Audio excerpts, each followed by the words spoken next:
నమస్తే welcome to కాక్ studios. This is your husky Hasini. ఇక మ్యాటర్ లోకి వెళితే టాలీవుడ్ హీరో రాజ్ తరుణ్ పై అతని మాజీ ప్రేయసి లావణ్య పలు ఆరోపణలు చేస్తూ పోలీస్ స్టేషన్ లో ఫిర్యాదు చేసిన విషయం ఇప్పుడు వైరల్ గా మారింది.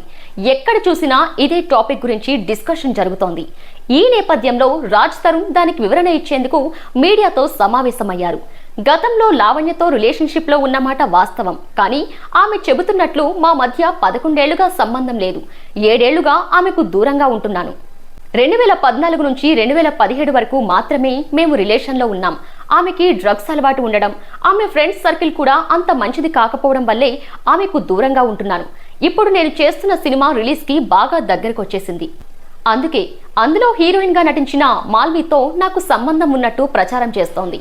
నేను దూరంగా ఉంటున్నానన్న కోపంతోనే ఇలాంటి ఆరోపణలు చేస్తుంది. అంతేకాదు, తనకు డబ్బు ఇవ్వాలని, లేకపోతే మీడియాలో రచ్చ చేస్తానని బెదిరిస్తుంది. నాకు ఉన్న పేరు చెడిపోతుందనే భయంతోనే నేను ఇన్నాళ్లు సైలెంట్ గా ఉన్నాను. ఒక అమ్మాయి న్యూడ్ ఫోటోలు వాళ్ళ నాన్నకి పంపించి బ్లాక్మెయిల్ కూడా చేసింది. ఇలాంటి పనులు భరించలేకే ఆమెకు దూరంగా ఉంటున్నాను. నాకు మందు, సిగరెట్ వంటి అలవాట్లు ఉన్నాయి, కానీ ఎప్పుడూ డ్రగ్స్ జోలికి వెళ్లలేదు. నేను హైదరాబాద్ వచ్చిన కొత్తలో లావణ్య నాకు పరిచయం అయింది. చాలా విషయాల్లో నాకు హెల్ప్ చేసింది. అందుకే ఆమె చేసినవన్నీ భరించాను. మస్తాన్ సాయి అనే అబ్బాయితో రిలేషన్ మెయింటైన్ చేసింది. నా విల్లాలో నేను కింద ఉంటే వాళ్ళిద్దరూ పైన ఉండేవారు. ఒకసారి మస్తాన్ ఆమెపై దాడి చేశాడు.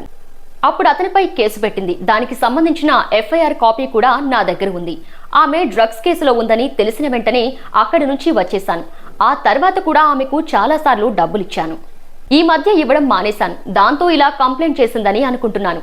ఈ విషయంలో నేను కూడా లీగల్ గానే ప్రొసీడ్ అవ్వాలనుకుంటున్నాను. దానికి సంబంధించిన పూర్తి వివరాలన్నీ మీడియా ముందుకు వచ్చి నేనే చెబుతాను. అంతేకాదు, ఒక లీగల్ అడ్వైజర్ సమక్షంలోనే నేను ఆమెతో మాట్లాడాలనుకుంటున్నాను. ఈ విషయంలో నాకు అందరి సపోర్ట్ ఉంటుందని అనుకుంటున్నాను అన్నారు రాజ్ తరుణ్. చూసారు కదా, ఈ వీడియో కనుక మీకు నచ్చినట్లయితే లైక్ చేయండి, కమెంట్ చేయండి, షేర్ చేయండి. అలాగే మన ఛానల్ సబ్స్క్రైబ్ చేసుకోవడం మర్చిపోవద్దు. పక్కనే ఉన్న బెల్ ఐకాన్ ని క్లిక్ చేయండి. Thank you.